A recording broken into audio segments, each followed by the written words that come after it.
Can two contemporary enlightened masters disagree with each other? As I have heard of Osho Rajneesh disagreeing about the way of J. Krishnamurti. People can disagree or agree with whatever. If you talk to me about anything, art, music, politics, whatever, maybe I'll disagree with you with almost anything that you say. No, I didn't say you're contemporary enlightened, but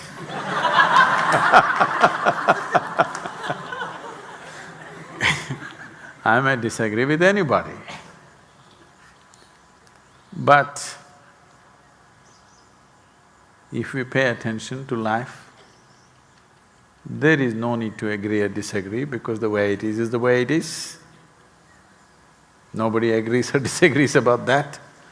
But about culture, about clothing, about music, about politics, about art, we can agree and disagree endlessly, isn't it?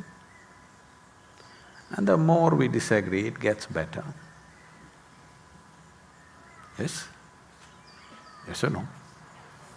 About things around us, if we disagree, that is if you're joyful and disagree. If you're a miserable wench, then if you disagree, you will fight. If you are little sophisticated in your head, disagreement always leads to betterment of things, isn't it? Suppose you and me disagree, how this should be arranged? We can sit here and debate about it for the next 2 days and then maybe come up with something really beautiful. But the moment we disagree, we get angry and we will fight. Such people are different. So if you can disagree joyfully and debate it, even the smallest aspects of life, it's perfectly fine. There is no necessity that you have to agree with everybody. You don't have to. Because when it comes to physical things around us, each one of us see it differently. That's why so much variety of life has happened, isn't it? So many languages, so many forms of music, so many forms of art, so many… many things have happened.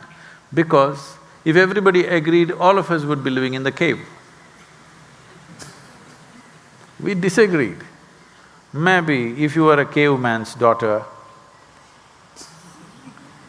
caveman's son, if you were a caveman's son, if you said, I want to build a hut out there, I'm sure your father disagreed. Yes or no? He said, why a cave is good and all the great qualities of living in a cave, he would have expounded for you. But you disagreed, that's why a hut, that is why a million other things, isn't it? So it's all right, enlightened or otherwise, you can disagree about a million things, what's the problem? But if you get to the core, you don't have to agree, you don't have to disagree. The way it is the way it is. Existential does not need your agreement or disagreement. It's simply that the physical, the psychological, the emotional needs agreement and disagreement. You try to gather around people who agree with you, which is a serious mistake because they must be stupid. If you have the sophistication and equanimity within yourself to be constantly around people who disagree with you, you will see you will do things much better in the physical world. If you have only people who agree with you, that means you have gathered an idiot bunch around you who will say for everything, adu saripa, adu saripa.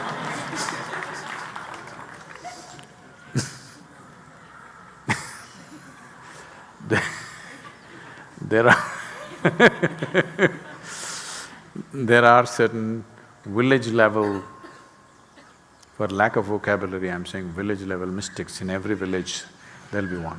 And he will always have an assistant, sidekick.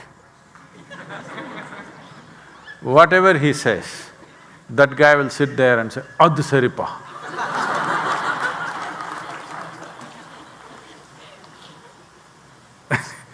it means that's perfect, that's right.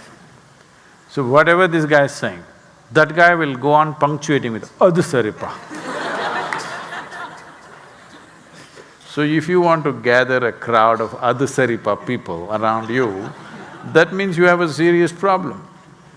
If you want to do things in the world, you must gather people who will not agree with you, who will disagree with you, who will look at things in 1,000 different ways than the way you look at it.